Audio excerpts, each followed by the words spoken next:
ده تقديم لحد كان جه قال لنا ان في عنده مشكله، كل ما يروح لمكان يقول له ان عندك طلب اخر، برجاء استكمال الطلب الاخر. وبيقول لي لفيت لكذا مكان، وبص التاريخ 20/8/2025.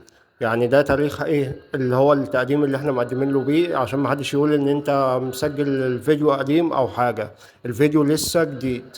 فجالنا قال لنا ان هو عنده مشكله في الحساب، كل ما يروح لحد مش عارف يقدم، وعمل كذا طلب، وكل ما يروح لحد يقول له ان ايه، ان لديك طلب اخر.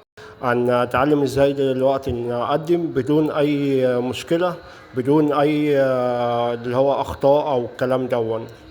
فتابع معايا الشرح للنهايه، واذا ما اشتركتش في القناه اشترك في القناه وفعل زر الجرس. نبدا الشرح مع بعض. هتدوس على التوجه على حسابي، هننزل تحت شويه مقدم على طلبين. لو بصيت كده في طلبين اهم مقدم عليهم ايه الشخص دون، عشان كده بيحصل معاه مشاكل. فاحنا هنعمل ايه؟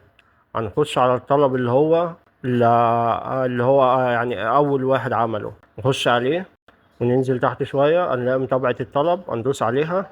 بعد كده بندخل بياناته الأساسية. هو كان كاتب البيانات الأساسية بتاعته إن هي في البطاقة، هو قال لي لأ أنا ساكن في مكان تاني. فاضطرينا إن احنا نرجع الخطوة ايه، وندوس لا اللي هي العنوان اللي في البطاقة، ندوس لا. بعد ما سجلنا دوسنا التالي. بعد كده ايه هنضيف مصدر الدخل. حتى بص لما تيجي تدوس التالي هيقول لك لا لازم تضيف ايه مصدر الدخل، فكل خطوة لازم تعملها بالظبط. يعني ما ينفعش ان انت تضغط على الخطوة دي وهو مش هيقبل ان انت تضغط عنها، ان انت تتعداها يعني وتخش على الخطوة اللي بعديها. بعد كده بندخلنا ايه بيانات اللي هي الدخل. بعد كده دوسنا التالي.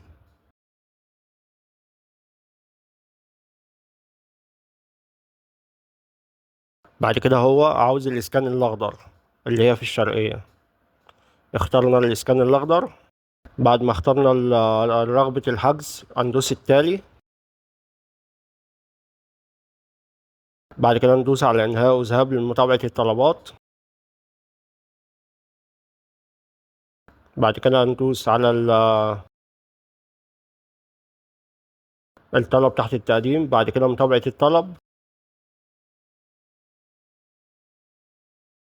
بعد كده ندوس التالي.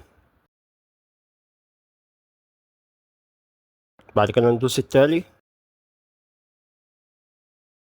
وندوس هنا على كلمة موافق على الشروط، وندوس التالي.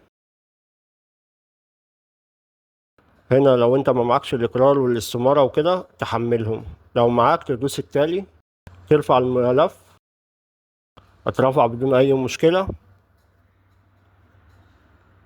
بعد كده بيجي لك ان انت تذهب للبريد بعد 48 ساعة. تقدر تنزل الصندوق كان منزل ان انت ممكن تروح تدفع بعد 24 ساعة بالبطاقة، بس انت خليك بعد 48 ساعة او 72 ساعة. واذا بصيت على التاريخ تحت هتلاقي يوم ايه 20/8.